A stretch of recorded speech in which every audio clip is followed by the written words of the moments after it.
shirkan oo bilow ah shirar dib-u-heshiisiin isla markaana lagu dhameynayo xiisado colaadeed oo toddobaadyadii la soo dhaafay ka soo cusboonaaday deegaanka Tere-Ge ee galbeedka Dagalki ayaa la isugu keenay odayaasha iyo waxgaradka dhinacyada halkaasi dirirtu ku dhex martay kadib markii heshiis horudhac laga gaaray.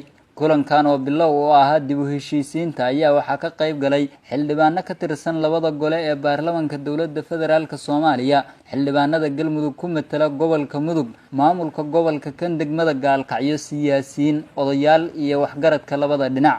gudoomiyaha gobolka mudug Cabdiraxmaan Cali Diriye Isxal oo kulanka ka hadlay ayaa sheegay in nabad ku soo dabaalida deegaankan ay ka go'an tahay maamulada galmudug iyo Puntland kuwaas oo ay qayb ka tahay gogasha maanta loo fadhiyo. kulankan oo saacado badan qaatay isla markaana dhinacyadu ay isku weydaarsadeen tubta loo marayo soo afjaridda colaadaha ayaa dhammaan odayaashii iyo waxgaradkii ka hadla waxay soo dhaweeyeen dadaalada lagu joojinayo inaan dhiig dambe ku daadan deegaankan, iyagoo dawladda federaalka iyo dawlad goboleedyada galmudug iyo Puntland ka codsaday inaan loo kala dareerin ka miro dhalinta xiisadaha ka dhacay deegaankan oo galaaftay nolosha ku dhawaad 10 ruux. xildhibaan Sakariye Maxamuud Xaaji oo ka tirsan baarlamaanka dawladda federaalka ayaa kula dardaarmay dhinacyada inay ilaaliyaan xasiloonida iyo nabad ku wada noolaanshaha deegaanka. arintan maanta dhacday diilo weyn weeye, waxaan rabnaa inay bari iyo waxba gaarto warkeenu gaaro. wax badan baa la yiri muxuu ahaa Dagalki warar badan baa laga sheegay oo dhacay, dawladdii burburtay, malaayiintii qaxday, wixii dad la laayay, waxa ilaa hadda halaysan mudug baa loo haystaa ogaada, annaka leena haystaa weli ogaada. dadkii u dhameeyay oo hawshaas u dhameeyo gala labada reer oo halkan fadhiyahay oo wallaahi waa joogaan weyn baan jawar baan xoolo ku lahaa. haddaad moodeen dadku iloobeen warnimada waxaad yeelaysaan wax dambe aad iska leysaan iska daayee, waxaa la rabaa inaad idinku noqotaan tabliiq nabadda Soomaaliya dhan gaarsiiya min loo yacdo ilaa muxuu ahaa raaskeenboon inaad samaysaan dad odayaal kan markii lagu najaxo waxaad samaynaysaa warano wareer mudug waana kan war nabad baan wadnaa Soomaaliyay, waxaa la rabaa inaad ka soo bilowdaan meel Soomaali u shaysa. haddii kale waxaa dhacay oo dhan oo idinku aad ku jirtaan oo annagu aynu victimka xataa u nahay waa la imanaysaa ogaada. qaar ka mid ah mas'uuliyiintii iyo saraakiil xilal kala duwan ka soo qabtay dawladda federaalka ayaa adkeeyay isku imaatinka maanta miro dhalkiisa. dadkaanina runtii waxa weeye labadaas daacad bay ka yihiin sida ka muuqata oo ay ku hadleen, laakiin dadka la rabo in lala tacaamulo waa isla garanayna, waa dadan cidna ka amar qaadan wey. wax allaale wixii saaka lagu hadlay raaligelin baan ka bixinaynaa dhinacay tahay raggayga dhexdhexaadka ah.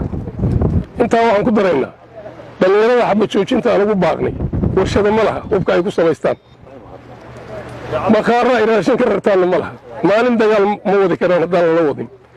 ragga qaar baa yidhi runtaan sheegno ilmaha reyaalow inta loo wada hadlayo dadka waxbaa kala galaan oo nabadda dhidibada loo dhigayo dhinac walba aad tihiin oo dhinac walba ah. waxaa weeye ilmahaasi nabadda hadday jabiyaan raashinka iyo rasaasta iyo shidaalka yaan la siinin, iyagaa guryahooda aadaya.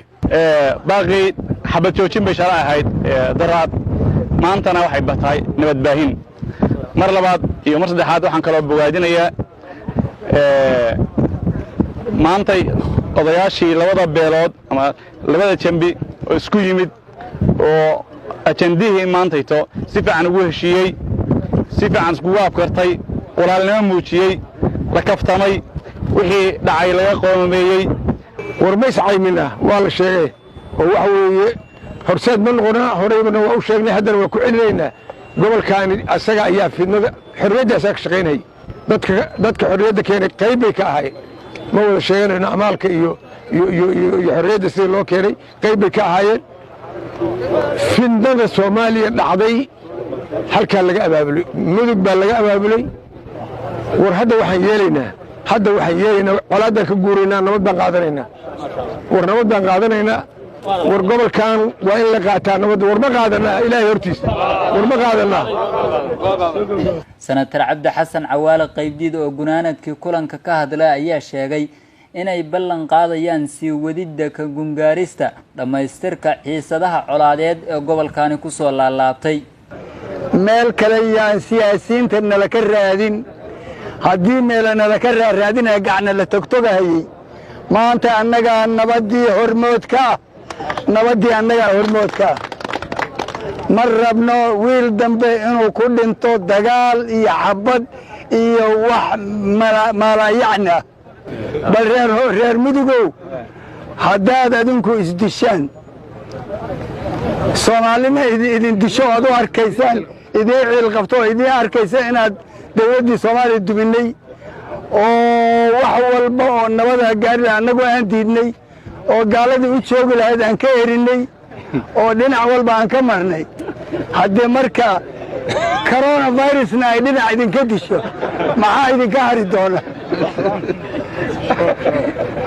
dhinac haddii shabaab idinka dilo dhinacna coronavirus idinka dilo adinkuna aa isdishaan bal xisaaba wiilasha aad dhalaysaan maxana qaadayaan ma gaarayaan inay wax dhaqdaan walaalayaalow oo ikhyaaray oo waxgaradow waxaan codsanaynaa annaga ilaahay baan ka toobadkeenna haddii hore wax nala kugu toomaayey maantaan diyaar u nahay inaan nabadda idiin garwadeen ka noqonno inaan nabadda garwadeen ka noqonno ilaahay ugu dhowaanno nabad iyo islaax ka shaqayno arrintaasi gaar ahaan labada beelood oo halkaan galabtay gobasha gaarkaa dhigtay waa soo dhowaynaynaa nabaddaas saadiq siciid nuur galmudug TV deegaanka Tere-Ge